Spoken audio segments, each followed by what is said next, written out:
Kidney stone വരാതിരിക്കാൻ നമ്മൾ എന്തെല്ലാം ശ്രദ്ധിക്കണം? അഥവാ വന്നു പോയെന്നാൽ അത് മൂത്രത്തിലൂടെ അങ്ങ് പോകാൻ നമുക്ക് എന്തെല്ലാം കാര്യങ്ങൾ ശ്രദ്ധിക്കാൻ പറ്റും?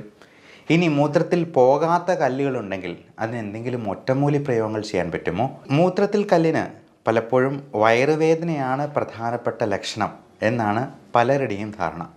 പക്ഷെ അങ്ങനെ വയറുവേദന മാത്രമല്ല, ഇതിങ്ങനെ നമ്മൾ അറിയാതെ പോയെന്നാൽ ചിലപ്പോൾ അത് റീനൽ ഫെയിലിയറിലോട്ട് കിഡ്നി അടിച്ചു പോകാൻ തന്നെ കാരണമായേക്കാം.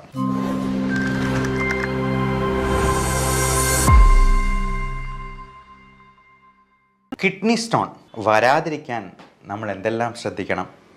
അഥവാ വന്നു പോയെന്നാൽ അത് മൂത്രത്തിലൂടെ അങ്ങ് പോകാൻ നമുക്ക് എന്തെല്ലാം കാര്യങ്ങൾ ശ്രദ്ധിക്കാൻ പറ്റും? ഇനി മൂത്രത്തിൽ പോകാത്ത കല്ലുകളുണ്ടെങ്കിൽ അതിന് എന്തെങ്കിലും ഒറ്റമൂലി പ്രയോഗങ്ങൾ ചെയ്യാൻ പറ്റുമോ? ഇതെല്ലാം നമുക്കിന്ന് ഡിസ്കസ് ചെയ്യാം. ഈ മൂത്രത്തിൽ കല്ലിന് പലപ്പോഴും വയറുവേദനയാണ് പ്രധാനപ്പെട്ട ലക്ഷണം എന്നാണ് പലരുടെയും ധാരണ. പക്ഷെ അങ്ങനെ വയറുവേദന മാത്രമല്ല, ചിലപ്പോൾ അത് വെറും നടുവേദനയായിട്ട് വരാം. നടുവേദന എന്ന് പറയുന്നത് അത് എല്ലിൻ്റെ പ്രശ്നം കൊണ്ടോ ഡിസ്കിൻ്റെ പ്രശ്നം കൊണ്ടോ മാത്രമല്ല, മൂത്രത്തിൽ കല്ലുള്ളപ്പോൾ കിഡ്നി സ്റ്റോൺ കണ്ടല്ല, അത് യൂറീറ്ററിലോട്ട് ഇറങ്ങുമ്പോഴേക്കും ഉണ്ടാകുന്ന വേദന അത് പലപ്പോഴും റേഡിയേറ്റിംഗ് പെയിൻ ആയിരിക്കും. അതായത് നമ്മുടെ വയറിൽ നിന്ന് ചിലപ്പോൾ സ്ത്രീകൾക്കാണെങ്കിൽ അത് തുടയുടെ ഭാഗത്തും, പുരുഷന്മാർക്ക് അത് വൃഷ്ണസഞ്ചികളിലും ടെസ്റ്റിക്കുലാർ പെയിൻ ആയിട്ട് പോലും അത് അനുഭവപ്പെട്ടേക്കാം. അത് റേഡിയേറ്റിംഗ് പെയിനാണ് എന്നാണ് നമ്മൾ അതിനെ മെഡിക്കലി വിശേഷിപ്പിക്കുക. അതോടൊപ്പം ഒരു വിധത്തിലുള്ള വേദനയും ഇല്ലാതെ മൂത്രത്തിൽ രക്തമയം കണ്ടെന്നാൽ അതും ഇത് ഹെമച്യൂറിയ എന്ന് പറയുന്ന ഈ സിംറ്റമായി അത് റീനൽ കാൽക്കുലയുടെ ഒരു സൂചനയായിട്ട് നമുക്ക് എടുക്കാവുന്നതാണ്. അപ്പോൾ ഇങ്ങനെ ഉള്ളപ്പോഴേക്കും നമ്മളൊരു ടെസ്റ്റ് ചെയ്ത് അത് കൺഫേം ചെയ്യണം. ആ ടെസ്റ്റിനെ കുറിച്ചും പറയാം. അത് അൾട്രാസൗണ്ട് അബ്ഡമൻ മാത്രമല്ല, അതിനെക്കുറിച്ച് നമുക്ക് വിശദമായിട്ട് പറയാം. അപ്പോൾ ഈ കിഡ്നിയിൽ ഇങ്ങനെ സ്റ്റോൺ ഇങ്ങനെ സ്റ്റക്കായിരുന്നാൽ അത് പലപ്പോഴും വേദന ഉണ്ടാക്കില്ല. അത് യൂറീറ്റർ എന്ന് പറയുന്ന കിഡ്നിയിൽ നിന്നും താഴേക്ക് വരുന്ന മൂത്രനാളിയിൽ ഈ പറഞ്ഞ എന്തെങ്കിലും സ്റ്റോണ് വന്ന് കുടുങ്ങി അതിൻ്റെ ഭിത്തികളിലുണ്ടാക്കുന്ന ചെറിയ പോറലുകൾ കൊണ്ടാണ് വേദന മെയിനായിട്ടും ഉണ്ടാക്കുക. അപ്പോൾ അതുകൊണ്ട് തന്നെ നമുക്ക് RBCs വെള്ള യൂറിനിൽ ചിലപ്പോൾ രക്തമയമായിട്ട് നമുക്ക് കാണാം, ചുവന്ന രക്താണുക്കളുടെ അംശം കൊണ്ട്. അതുപോലെ ഈ ക്രിസ്റ്റൽസ് ഫോം ചെയ്യുന്നത് എന്ത് കോമ്പൗണ്ടാണ് എന്നുള്ളത് നമ്മളൊന്ന് മനസ്സിലാക്കിയിരിക്കണം. യൂറിക് ആസിഡിൻ്റെ കൂടുതൽ കൊണ്ട് ഉണ്ടാകുന്ന ക്രിസ്റ്റൽസ് ഉണ്ട്, കാൽഷ്യം ക്രിസ്റ്റൽസ് ഉണ്ട്. അത് കാൽഷ്യം ഫോസ്ഫേറ്റ് ആയിട്ടും ഒക്കെയുള്ള കോമ്പൗണ്ടുകൾ ഉണ്ടാകാം. ഇത് കാണാൻ പറ്റാത്ത പോലെ വളരെ സൂക്ഷ്മമായിട്ട് വളരെ ചെറിയ രീതിയിലായിരിക്കും ഉണ്ടാവുക. പക്ഷേ ഈ കല്ലിൻ്റെ സൈസ് കൂടുന്തോറും അതിൻ്റെ വേദന ചിലപ്പോൾ കുറയുകയാണ് ചെയ്യുക. കാരണം കുറഞ്ഞ സൈസിലുള്ള കല്ലുകൾ പെട്ടെന്ന് അങ്ങോട്ടും ഇങ്ങോട്ടും ഡിസ്പ്ലേസ്ഡ് ആകാനുള്ള സാധ്യതയുണ്ട്. അപ്പോൾ ഈ തരി പോലുള്ള കല്ലുകളാണ് കൂടുതൽ വേദന ഉണ്ടാക്കുക. അതിൻ്റെ വേദന എന്ന് പറഞ്ഞാൽ പ്രസവ വേദനയേക്കാൾ ഭയങ്കരമാണ് എന്നുള്ളത് അനുഭവിച്ചവർക്ക് അറിയാവുന്നതാണ്. എന്നാൽ ഈ കല്ല് മൂത്രത്തിലൂടെ അങ്ങോട്ട് പോയില്ലെങ്കിൽ ഉണ്ടാക്കുന്ന വലിയ പ്രശ്നങ്ങളുണ്ട്. അത് ചിലപ്പോൾ മൂത്രനാളിയിൽ ബ്ലോക്ക് ഉണ്ടാക്കാം. അതുവഴി കിഡ്നിയിൽ നീർക്കെട്ടുണ്ടാക്കുകയും ഹൈഡ്രോനെഫ്രോസിസ് എന്ന് പറയുന്ന കണ്ടീഷൻ ഉണ്ടാക്കാം. റെക്കറൻ്റായിട്ട് യൂറിനറി ഇൻഫെക്ഷൻ ഉണ്ടാക്കാം. അതായത് എപ്പോൾ നോക്കിയെന്നാലും മൂത്രത്തിൽ ഇഷ്ടം പോലെ പസൽസ്, ന്യൂമറസ് പസൽസ് അല്ലെങ്കിൽ WBCs എന്ന് കാണിക്കുന്നത് കാണാം. അതുപോലെ ഇതിങ്ങനെ നമ്മൾ അറിയാതെ പോയെന്നാൽ ചിലപ്പോൾ അത് റീനൽ ഫെയിലിയറിലോട്ട് കിഡ്നി അടിച്ചു പോകാൻ തന്നെ കാരണമായേക്കാം. അപ്പോൾ അന്നേരം ക്രിയാറ്റിനും യൂറിയൊക്കെ കൂടി കഴിയുമ്പോഴേ നമ്മൾ ചിലപ്പോൾ മനസ്സിലാക്കാൻ പോലും സാധ്യതയുള്ളൂ. കാരണം ഇത് കിഡ്നിയിൽ ഒരു 70% എങ്കിലും ഡാമേജ് ഉണ്ടാക്കിയതിന് ശേഷമേ യൂറിയ ക്രിയാറ്റിനും കൂടത്തുള്ളൂ. നമുക്ക് ശരിക്കും നല്ല ഹെൽത്തി ആയിട്ട് ജീവിച്ചു പോകാൻ ഒരു കിഡ്നിയുടെ ആവശ്യമുള്ളൂ. അതുകൊണ്ടാണ് കിഡ്നി ട്രാൻസ്പ്ലാന്റ് ചെയ്യാനൊക്കെ ആൾക്കാർ മുമ്പോട്ട് വരുന്നത് തന്നെ. പക്ഷേ ഈ 2 കിഡ്നിയിലും എന്തെങ്കിലും പ്രശ്നങ്ങൾ വന്ന് കല്ലടിഞ്ഞു പോയി മിക്കവാറും 2 കിഡ്നിയിലും ഇങ്ങനെ പ്രശ്നങ്ങളുണ്ടായി റീനൽ ഫെയിലിയറിലോട്ട് പോവുകയാണ് ചെയ്യുക. കാരണം ഈ ക്രിസ്റ്റൽസ് പലപ്പോഴും ഇത് കൂടിച്ചേർന്ന്, ചെറിയ കല്ലുകൾ കൂടിച്ചേർന്ന് വലിയ കല്ലാകുകയും അത് ബ്ലോക്കാകുകയും ചെയ്യും.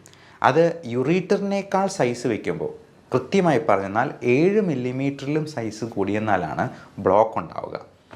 അപ്പോൾ അങ്ങനെ വന്നു കഴിയുമ്പോഴത്തേക്കും അത് മൂത്രം തീരെ പോകാത്ത രീതിയിൽ ബ്ലോക്ക് ഉണ്ടാക്കുകയും അത് കിഡ്നിയിൽ വലിയ രീതിയിലുള്ള നീർക്കെട്ടിന് കാരണമാവുകയും ചെയ്യും. അപ്പോൾ അങ്ങനെ ഉണ്ടാകാതിരിക്കാൻ എന്ത് ചെയ്യണം? നല്ല ക്രിസ്റ്റൽ ക്ലിയർ ആയിട്ട് യൂറിൻ പോകണം. ക്രിസ്റ്റൽ ക്ലിയർ ആയിട്ട് യൂറിൻ പോകാൻ എന്ത് ചെയ്യണം? നല്ല ക്രിസ്റ്റൽ ക്ലിയർ ആയിട്ടുള്ള വെള്ളം ധാരാളം കുടിക്കണം. 1.5 ലിറ്റർ യൂറിൻ ഉണ്ടാകുന്ന രീതിയിൽ നമ്മൾ ഒരു ദിവസം 3 ലിറ്ററെങ്കിലും വെള്ളം കുടിച്ചിരിക്കണം എന്നുള്ളതാണ്. അത് 1 ലിറ്റർ കുപ്പി എടുത്തു വെച്ചിട്ട് 3 പ്രാവശ്യം അത് നിറച്ച് കുടിക്കുന്നുണ്ടോ എന്ന് നമുക്ക് ഉറപ്പ് വരുത്താം. Calcium oxalate crystals, calcium phosphate crystals ഒക്കെയാണ് കാൽഷ്യത്തിൻ്റെ കോമ്പൗണ്ടായിട്ടുണ്ടാകുന്നത്. അപ്പോൾ ഇത് ഉണ്ടാകാൻ സാധ്യതയുള്ള ചായ, കാപ്പി പോലുള്ള സാധനങ്ങൾ, ചോക്ലേറ്റ്സ്, ഈ ആനിമൽ പ്രോട്ടീൻ കൂടുതലായിട്ടുള്ളപ്പോൾ അതിൽ പ്യൂറിൻ കണ്ടൻറ്റ് കൂടുതലായിരിക്കും. പ്രത്യേകിച്ചും നമ്മുടെ റെഡ് മീറ്റ് ഗണത്തിൽപ്പെടുന്ന ബീഫ്, മട്ടൺ, പോർക്ക് തുടങ്ങിയ സാധനങ്ങളെല്ലാം റെഡ് മീറ്റാണ്. അത് യൂറിക് ആസിഡിൻ്റെ കണ്ടൻറ്റും കൂട്ടാം, അതുവഴി ക്രിസ്റ്റൽസ് ഉണ്ടാക്കുകയും ചെയ്യാം. നേരത്തെ പറഞ്ഞതുപോലെ 7 മില്ലിമീറ്റർ സൈസുള്ള യൂറീറ്ററിൻ്റെ കാളും വലിയ കല്ലുകൾ ഉണ്ടാകുമ്പോഴാണ് ബ്ലോക്ക് ഉണ്ടാവുക. അപ്പോൾ ഈ ബ്ലോക്ക് ഉണ്ടായി കഴിയുമ്പോഴത്തേക്കും നമ്മൾ എന്ത് പച്ചമരുന്ന് ചെയ്തെന്നാലും അത് ബ്ലോക്ക് റിമൂവ് ചെയ്യാൻ പറ്റില്ല. അതായത് 7 മില്ലിമീറ്റർ സൈസിൽ കൂടുതലുണ്ടെങ്കിൽ അത് മൂത്രത്തിലൂടെ പോകാൻ ബുദ്ധിമുട്ടാണ് എന്ന് മനസ്സിലാക്കുക. കഴിഞ്ഞ ദിവസം നമ്മുടെ ഇവിടുത്തെ ഒരു സ്റ്റാഫ് പറയുകയുണ്ടായി, സ്റ്റാഫിൻ്റെ ബ്രദറിന് പറഞ്ഞ പോലെ കല്ലുണ്ടാവുകയും അപ്പോൾ കല്ല് മൂത്രത്തിലൂടെ പോകും എന്ന് പറഞ്ഞ് ഒരു പച്ചില മരുന്ന് ചെയ്യാനായിട്ട് ഒരു വൈദ്യൻ്റെ അടുത്ത് പോയി. പച്ചിലകൾ എന്താണ്ടൊക്കെ കൊടുത്തു. എന്തോ ലേപനം വെച്ചിട്ട് ഈ വൈദ്യർ തന്നെ വയറിലിങ്ങനെ തിരുമ്മി കുറച്ച് നേരം കഴിഞ്ഞിട്ട് കുറച്ച് കല്ലുകൾ എടുത്ത് കാണിച്ചു. ഈ കല്ലുകളെല്ലാം അവിടെ നിന്ന് വന്നതാണെന്ന് പറഞ്ഞ്. അപ്പോൾ അങ്ങനെയുള്ള നമ്മൾ പലപ്പോഴും ഈ വൈദ്യന്മാരുടെ അടുത്ത് ചെല്ലുമ്പോൾ നമ്മൾ നോക്കേണ്ട ഒരു കാര്യം, ഇദ്ദേഹത്തിന് ശാസ്ത്രീയമായിട്ടുള്ള ഇതിനെപ്പറ്റിയുള്ള ചികിത്സാരീതി പഠിച്ചിട്ടുണ്ടോ എന്നുള്ളതാണ്. ആയുർവേദം ഏറ്റവും നല്ല ഒരു വൈദ്യശാസ്ത്ര ശാഖയാണ്. പക്ഷേ BAMS ഡിഗ്രി ഉള്ള ഒരു ഡോക്ടറിൻ്റെ അടുത്ത് മാത്രം നിങ്ങൾ പോയി ചികിത്സ ചെയ്യുക. ഹോമിയോ ആണെങ്കിലും വേറെ ഏത് തരത്തിലുള്ള അലോപ്പതി ആണെങ്കിലും നമ്മൾ അതിന് രജിസ്റ്റേർഡ് മെഡിക്കൽ പ്രാക്ടീഷണർ എന്ന് പറയും. നമ്മുടെ രാജ്യത്തെ നിയമങ്ങൾ ഇരിക്കുന്നത് തന്നെ അതിന് വേണ്ടിയാണ്. അത് ഈ പാമ്പ് കടിച്ചിട്ടുള്ള വിഷചികിത്സയാണെങ്കിലും ശരി, 90% പാമ്പുകളും വിഷമില്ലാത്തതായിരിക്കും. അപ്പോൾ അങ്ങനെയുള്ള ഒരു പിടിവള്ളി വെച്ചിട്ടാണ് പലരും ചികിത്സ നടത്തുന്നത് തന്നെ എന്ന് മനസ്സിലാക്കുക. നമ്മളെക്കാൾ വിദ്യാഭ്യാസം കുറഞ്ഞ ഒരാളുടെ അടുത്ത് നമ്മൾ ചികിത്സയ്ക്ക് ചെല്ലുന്നതിൻ്റെ അർത്ഥശൂന്യത ഒന്ന് ആലോചിച്ചെന്നാൽ പിടികിട്ടാവുന്നതേ ഉള്ളൂ. അപ്പോൾ കിഡ്നിയുടെ ഉള്ളിൽ വരുന്ന ഒരു 5 സെൻറ്റിമീറ്റർ വലിപ്പമുള്ള കല്ലാണെങ്കിൽ പോലും, നേരത്തെ പറഞ്ഞത് മില്ലിമീറ്ററാണ്, ഇത് സെൻറ്റിമീറ്റർ ആണെന്നുള്ളത് മനസ്സിലാക്കുക. അപ്പോൾ അത്രയും വലിയ കല്ലാണെങ്കിൽ പോലും ഒരു പ്രശ്നം ഉണ്ടാക്കാതിരുന്നേക്കാം. പക്ഷേ യൂറീറ്ററിലോട്ട് ഇറങ്ങിപ്പോകുന്ന ഒരു 5 മില്ലിമീറ്ററിൻ്റെ കല്ലാണെങ്കിൽ പോലും നമുക്ക് ഭയങ്കരമായ വേദനയും പ്രശ്നങ്ങളും ഉണ്ടാക്കാം. അപ്പോൾ ഒരു കിഡ്നി നോർമലായി ഇരുന്നാൽ തന്നെ ഒരു കുഴപ്പം ഉണ്ടാക്കാതെ ചിലപ്പോൾ ആൾ പോയേക്കും. അതുകൊണ്ട് തന്നെ കിഡ്നി ഫങ്ഷൻ ടെസ്റ്റൊക്കെ ചെയ്യുമ്പോഴത്തേക്കും ബ്ലഡിൽ നോർമലായിട്ട് കാണും യൂറിയ ക്രിയാറ്റിനൊക്കെ. അപ്പോൾ ആദ്യം ചെയ്യുന്ന ഒരു ടെസ്റ്റ് എന്ന് പറയുന്നത് അൾട്രാസൗണ്ട് അബ്ഡമനാണ്, അൾട്രാസോണോഗ്രാം. പക്ഷേ ഈ അൾട്രാസോണോഗ്രാമിനൊരു പ്രശ്നമുണ്ട്. നമുക്ക് 60% വരെ സെൻസിറ്റിവിറ്റിയെ ഈ അൾട്രാസൗണ്ട് മെഷീൻ പറയാൻ പറ്റുള്ളൂ. അത് ഏറ്റവും നല്ല മെഷീനാണെങ്കിൽ പോലും നമ്മൾ ഈ സൗണ്ട് വേവ്സ് വെച്ചിട്ടാണ് ഈ കിഡ്നിയുടെ കല്ല് പിടിച്ചെടുക്കാൻ നോക്കുന്നത്. അതിൽ അത്രയ്ക്ക് ക്ലിയർ ആയിട്ടൊന്നും ഒരാൾക്കും കണ്ടുപിടിക്കാൻ പറ്റില്ല. അതുകൊണ്ട് തന്നെ ഇതിന് ഏറ്റവും നല്ല ഒരു ഡയഗ്നോസ്റ്റിക് മൊഡാലിറ്റി എന്ന് പറയുന്നത് CT സ്കാനാണ്. നമുക്ക് ഗോൾഡ് സ്റ്റാൻഡേർഡ് എന്ന് പറയാവുന്നത്. കാരണം CT സ്കാനിൽ നമ്മൾ CT വേവ്സ് പലതരത്തിലുള്ള എക്സ്റേ എടുക്കുന്നത് പോലെ അതിൻ്റെ പല സെക്ഷനായിട്ട് വിശദാംശങ്ങൾ നമുക്ക് കാണാനായിട്ട് പറ്റും. അതുകൊണ്ട് കഴിയുമെങ്കിൽ CT സ്കാൻ എടുത്ത് നോക്കുന്നത് തന്നെയാണ് ഇതിന് ഏറ്റവും ഉത്തമം. ഈ ക്രിസ്റ്റൽസ് നമ്മൾ മൂത്രത്തിലൂടെ പോകാൻ, അത് 7 മില്ലിമീറ്റർ സൈസിൽ താഴെയുള്ള ക്രിസ്റ്റൽസ് ആണെങ്കിൽ നമുക്ക് മൂത്രത്തിലൂടെ പോകണം. പക്ഷേ മൂത്രം ക്രിസ്റ്റൽ ക്ലിയർ ആയിരിക്കണം. അപ്പോൾ ഈ ക്രിസ്റ്റൽസ് പോകാൻ ക്രിസ്റ്റൽ ക്ലിയർ ആയിട്ട് മൂത്രം പോകണം. അതിന് ക്രിസ്റ്റൽ ക്ലിയർ ആയിട്ടുള്ള വെള്ളം ധാരാളം കുടിക്കണം. അപ്പോൾ അതിന് നമ്മളൊരു പേരും പറയും, ഫ്ലഷ് തെറാപ്പി എന്ന്. പലപ്പോഴും നല്ലപോലെ വെള്ളം കുടിച്ചിട്ട് ചെറിയൊരു ഡയൂററ്റിക് മരുന്നും കൂടെ കൊടുക്കും മൂത്രം കൂടുതൽ പോകാനായിട്ട്. അപ്പോൾ അതിലൂടെ അങ്ങ് ഫ്ലഷ് ചെയ്ത് ഇതിനെ കളയുക എന്നുള്ളതാണ് ഇതിൻ്റെ ആദ്യത്തെ ട്രീറ്റ്മെൻറ്റ് തന്നെ. പലപ്പോഴും പുരുഷന്മാരിൽ 50 വയസ്സ് കഴിയുമ്പോൾ പ്രോസ്റ്റേറ്റ് ഗ്രന്ഥിയുടെ വീക്കം ഉണ്ടാകാം. അപ്പോൾ അത് തന്നെ ഈ മൂത്രതടസ്സം ഉണ്ടാക്കുകയും ആ മൂത്രം ശരിക്കും ഫ്ലോ ചെയ്യാത്തത് കൊണ്ട് ഇതുപോലെ റെക്കറൻറ്റ് യൂറിനറി ഇൻഫെക്ഷനും കിഡ്നി സ്റ്റോണും ഒക്കെ ഉണ്ടാകാൻ സാധ്യത കൂടുതലുണ്ട്. നമ്മൾ ഭക്ഷണത്തിൽ നേരത്തെ പറഞ്ഞ പോലെ റെഡ് മീറ്റ് പരമാവധി കുറയ്ക്കുക. അതുപോലെ ഈ ആനിമൽ ഓർഗൻസ് ആയിട്ടുള്ള, അതായത് ലിവർ, ഇപ്പോൾ കോഴിയുടെ ഹാർട്ട്, ഇങ്ങനെയുള്ളതൊക്കെ ഹൈ പ്യൂറിൻ കണ്ടൻ്റ് ഉള്ളത് കൊണ്ട് അത് പരമാവധി കുറയ്ക്കുക. ഏറ്റവും പ്രധാനം നമ്മുടെ ആൽക്കഹോൾ, ബിയർ ഇൻടേക്ക് മാറ്റിവെക്കുക എന്നുള്ളതാണ്. പുകവലിയും നമ്മുടെ രക്ത ഓട്ടം കുറച്ച് കളയുന്നത് കൊണ്ട് അത് കിഡ്നി സ്റ്റോണിന് കാരണമാക്കാൻ സാധ്യതയുണ്ട്. അതുകൊണ്ട് സ്മോക്കിങ്ങും ആൽക്കഹോളും അങ്ങ് ഉപേക്ഷിക്കുക തന്നെയാണ് ഏറ്റവും നല്ലത്. Sea food items, shell fish, പലപ്പോഴും കൊഞ്ച്, ഞണ്ട് പോലുള്ള സാധനങ്ങളൊക്കെ കൂടുതൽ പ്യൂറിൻ കണ്ടൻ്റ് ഉള്ളതാണ്. അതുപോലെ സോൾട്ട് ഇൻടേക്ക് പരമാവധി കുറയ്ക്കുക, പഞ്ചസാരയുടെ ഉപയോഗം പരമാവധി കുറയ്ക്കുക, പാലുൽപ്പന്നങ്ങളും പരമാവധി കുറയ്ക്കുന്നതാണ് നല്ലത്. ജീവിതാവസാനം വരെ പാല് കുടിച്ച് ജീവിക്കുന്ന ഒരേ ഒരു ജീവി മനുഷ്യൻ മാത്രമായിരിക്കും. പശുവിൻ്റെ കിടാവിന് വേണ്ടി സൂക്ഷിച്ചു വെച്ചിരിക്കുന്ന പാല് നമ്മൾ അടിച്ചു മാറ്റി കുടിക്കുക. അതങ്ങ് 80 വയസ്സുള്ള അപ്പച്ചന്മാരും അമ്മച്ചിമാരും പോലും നല്ലപോലെ പാല് കുടിച്ചെന്നാൽ ശക്തി ഉണ്ടാകുമെന്ന് തെറ്റിദ്ധരിക്കുന്നവരാണ്. എന്നാൽ തൈര് ലാക്റ്റിക് ആസിഡ് ബാസിലസ് അടങ്ങിയിട്ടുള്ളത് കൊണ്ട് അത് നല്ലതാണ്. അപ്പോൾ പാലിന് പകരം തൈര് കുടിച്ചെന്നാലും കുഴപ്പമില്ല. പക്ഷേ ഈ പാല് എന്ന് പറയുന്നത് പലപ്പോഴും കുട്ടികൾക്ക് മാത്രമേ അത് എഫക്റ്റീവായിട്ട് ദഹിപ്പിക്കാൻ പറ്റുള്ളൂ. ഇനി അഥവാ പാല് വേണമെന്നുണ്ടെങ്കിൽ ലോ ഫാറ്റ് മിൽക്ക് കുടിക്കുക, അതായത് ലോ ടോൺ മിൽക്ക്, ടോൺഡ് മിൽക്കെന്നോ സ്കിംഡ് മിൽക്കെന്നോ ഒക്കെ പേരിൽ നമുക്ക് വിപണിയിൽ അവൈലബിൾ ആണ്. അതുപോലെ പൊട്ടാസ്യം റിച്ച് ആയിട്ടുള്ള ഭക്ഷണ സാധനങ്ങളാണ് ഇതിന് ഏറ്റവും നല്ലത്. ബനാന, നേന്ത്രപ്പഴം, A banana A day keeps BP at bay എന്നൊരു പഴഞ്ചൊല്ല് പോലും ഉണ്ട്. ബ്രൊക്കോളി എല്ലാം നല്ല പൊട്ടാസ്യം കണ്ടൻ്റ് ഉള്ളതാണ്. സിട്രസ് ഫ്രൂട്ട്സ്, നാരങ്ങ, ഓറഞ്ച്, ഗ്രേപ്സ്, ഏറ്റവും പ്രധാനം ക്രാൻബെറി എന്ന് പറയുന്നൊരു സാധനമാണ്. ക്രാൻബെറി എന്ന് പറഞ്ഞാൽ പ്രത്യേകിച്ചും ആൾക്കാർക്ക് അറിയത്തില്ല. അതിന് വൃക്കപ്പഴം എന്നൊരു പേര് പോലും ഉണ്ട്. അതിന് പല ദേശത്തും പലതായിരിക്കും പറയുക. ലവ്ലോലിക്ക എന്ന് ചിലർ പറയും, ലൂബിക്ക എന്ന് പറയും. അപ്പോൾ ഇതെല്ലാം നമുക്ക് വൃക്കയുടെ പ്രവർത്തനം മെച്ചപ്പെടുത്താൻ നല്ലതാണ്. ഇനി ഇതിൻ്റെ ചികിത്സ, ഈ കിഡ്നി സ്റ്റോൺ ഉണ്ടെങ്കിൽ നേരെ എടുത്ത് സർജറി ചെയ്യുകയല്ല ചെയ്യുക. അതിന് നല്ല മരുന്നുകളുണ്ട്.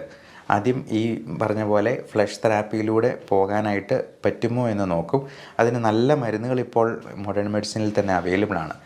7 മില്ലിമീറ്റർ സൈസിൽ കൂടുതലുണ്ടെങ്കിൽ, കിഡ്നിക്ക് എന്തെങ്കിലും ബ്ലോക്കോ ഹൈഡ്രോനെഫ്രോസിസോ ഉണ്ടെങ്കിൽ, യൂറിറ്ററിൽ ഭയങ്കരമായിട്ടുള്ള പ്രശ്നങ്ങൾ ഇത് വരുത്തുന്നുണ്ടെങ്കിൽ, അതിഭയങ്കരമായ കിഡ്നി സ്റ്റോണിൻ്റെ വേദനയോ പ്രശ്നങ്ങളോ ഒക്കെ ഉണ്ടെങ്കിൽ, ആൾ ബോധം കെട്ടുപോകുന്ന പോലത്തെ വേദന ചിലപ്പോൾ ഉണ്ടായേക്കാം. ഇതൊക്കെ ഉണ്ടെങ്കിൽ 2 ആഴ്ച വിട്ട് നമ്മൾ അൾട്രാസൗണ്ട് റിപ്പീറ്റ് ചെയ്യുമ്പോൾ പോലും ഇത് റെക്കറൻ്റായിട്ട് കാണുന്നുണ്ടെങ്കിൽ നമ്മൾ അത് സർജറി ചെയ്ത് എടുത്ത് മാറ്റുക മാത്രമേ മാർഗമുള്ളൂ. അപ്പം നമുക്ക് 1 മാസം വരെ വേണമെങ്കിൽ വെയിറ്റ് ചെയ്ത് നോക്കാം. 1 മാസം വരെ നോക്കിയിട്ടും ഇത് മാറിയില്ലെന്നുണ്ടെങ്കിൽ സർജറി എന്ന് പറയുന്ന ഓപ്ഷന് മുമ്പ് വേറൊരു സംഗതിയുണ്ട്, യൂറിത്രോസ്കോപ്പി. അതായത് അതൊരു എൻഡോസ്കോപ്പിക്കൽ പ്രൊസീജിയറാണ്. നമ്മൾ എൻഡോസ്കോപ്പ് എന്ന് പറയുമ്പോൾ അത് മുറിവില്ലാതെ നമ്മുടെ ഏതെങ്കിലും ഒറിഫിസസിലൂടെ ഒരു ക്യാമറ ഘടിപ്പിച്ച ട്യൂബ് കടത്തിവിടുന്നതിനെയാണ് ഉദ്ദേശിക്കുന്നത്. അതിൻ്റെ ആ വാക്കിൻ്റെ അർത്ഥം തന്നെ to look inside the body എന്നാണ് എൻഡോസ്കോപ്പ്. അത് നമ്മൾ ബ്രോങ്കസിലൂടെ ശ്വാസകോശത്തിലോട്ടിട്ട് നോക്കുമ്പോൾ അതിനെ ബ്രോങ്കോസ്കോപ്പി എന്ന് വിളിക്കും. GI സ്കോപ്പി, ഗ്യാസ്ട്രോ ഇൻഡസ്ട്രിയൽ എൻഡോസ്കോപ്പി ഉണ്ട്. മലദ്വാരത്തിലൂടെ കടത്തുമ്പോൾ കൊളോണോസ്കോപ്പി ഉണ്ട്. അതുപോലെ തന്നെയാണ് മൂത്രനാളിയിലൂടെ കടത്തുന്ന യൂറിത്രോസ്കോപ്പി. അത് തീർത്തും വേദനാരഹിതമായിട്ടുള്ള ഒരു പ്രൊസീജിയറാണ്. അത് ചെയ്യുമ്പം ബോധം കെടുത്തുക പോലും വേണ്ട. ഇപ്പം ഒരു ലോക്കൽ ബ്ലോക്ക് കൊടുത്താൽ മാത്രം മതിയാവും. ഇപ്പം സ്പൈനൽ അനസ്തീഷ്യ, അതായത് നമ്മൾ ബോധമൊക്കെ ഉണ്ടാവും, ഡോക്ടർ ആളോട് സംസാരിച്ചുകൊണ്ടായിരിക്കും ചെയ്യുന്നത്. ഇപ്പം ഞാൻ ബ്രോങ്കോസ്കോപ്പി ചെയ്യുമ്പോൾ പേഷ്യൻ്റെ അടുത്ത് സംസാരിച്ചുകൊണ്ടാണ് ചെയ്യുക. ചില ഉത്കണ്ഠ കുറയ്ക്കാനുള്ള മരുന്നുകളും കോൺഷ്യസ് സെഡേഷൻ എന്ന് പറയും. അപ്പോൾ ആ പേഷ്യൻറ്റിന് ആ ആങ്സൈറ്റി കുറയ്ക്കാനായിട്ടുള്ള മരുന്ന് ചിലപ്പോൾ മാത്രം ആവശ്യമായിട്ട് വരും, ചിലപ്പോൾ അതുപോലും കൊടുക്കേണ്ട ആവശ്യമില്ല. ഇതിന് ഒട്ടും വേദനയില്ല എന്നുള്ളതാണ്. 10 മിനിറ്റ് മാത്രമേ ഇതിനെ എടുക്കത്തുള്ളൂ. ഇപ്പോൾ യൂറിത്രോസ്കോപ്പി ഒക്കെ ആണെങ്കിൽ മാക്സിമം ഒരു അരമണിക്കൂർ. അതുകൊണ്ട് തന്നെ നമുക്ക് ഇതിനകത്ത് ഉള്ളിൽ നോക്കി ആ കല്ലുകളുണ്ടെങ്കിൽ അത് കല്ല് കാണിച്ചു തരികയും ചെയ്യും. മോണിറ്ററിൽ ഡോക്ടർ തന്നെ അത് കാണിച്ചു തരും, സംസാരിച്ചുകൊണ്ടാണ് അത് ചെയ്യുക. അപ്പോൾ എന്നിട്ട് അത് ആ കല്ല് നമുക്ക് അതിലൂടെ തന്നെ അങ്ങ് എടുത്ത് മാറ്റാം. ഇനി അതിലൂടെ മാറ്റാൻ പറ്റാത്ത കല്ലുകളാണെങ്കിൽ ലാപ്രോസ്കോപ്പിക് ആയിട്ടുള്ള സർജറീസ് ഉണ്ട്. അപ്പോൾ ഇങ്ങനെയുള്ള കാര്യങ്ങളൊക്കെ നിങ്ങളുടെ ഡോക്ടറോട് ചോദിച്ച് തീരുമാനിക്കുക. അതിന് വേണ്ട യഥാസമയം ഉള്ള ചികിത്സ സ്വീകരിക്കുക. ഇതോടൊപ്പമുള്ള മറ്റു രോഗങ്ങളും കൃത്യമായിട്ട് നമ്മൾ ചികിത്സിച്ചിരിക്കണം. പ്രത്യേകിച്ചും തൈറോയിഡിൻ്റെ അബ്നോർമാലിറ്റീസ്, പാരാതൈറോയിഡ് എന്ന് പറയുന്ന തൈറോയിഡിൻ്റെ അടുത്ത് തന്നെ വേറൊരു ഗ്ലാൻഡ് ഉണ്ട്. അതുപോലെ ഒബീസിറ്റി, ഒത്തിരി വണ്ണമുള്ളവർക്ക് യൂറിക് ആസിഡ് കൂടാൻ സാധ്യതയുണ്ട്. ഡയബറ്റീസ്, ഹൈപ്പർ ടെൻഷൻ, കൊളസ്ട്രോൾ, ഇവന്മാരെല്ലാം നല്ല കൂട്ടുകാരായിട്ട് ഒരുമിച്ചിരിക്കുന്ന സംഗതികളാണ്. അപ്പോൾ ഇങ്ങനെയുള്ള കോമോബിഡിറ്റീസ് എല്ലാം യഥാസമയം കറക്റ്റ് ട്രീറ്റ്മെൻറ്റ് എടുത്ത് കൺട്രോളിൽ വെച്ചിരിക്കാനായിട്ട് പ്രത്യേകം ശ്രദ്ധിക്കുക. അല്ലെങ്കിൽ ഇവന്മാരെല്ലാം കൂട്ടുകാരായിട്ട് ഒരുമിച്ച് നമ്മളെ ആക്രമിച്ച് ഏതെങ്കിലും ഒരു അവയവത്തെ അവൻ കയറി കൂടുതൽ ആക്രമണം അഴിച്ചുവിടാനുള്ള സാധ്യതയുണ്ട്. Everyone take care of your health. Thank you.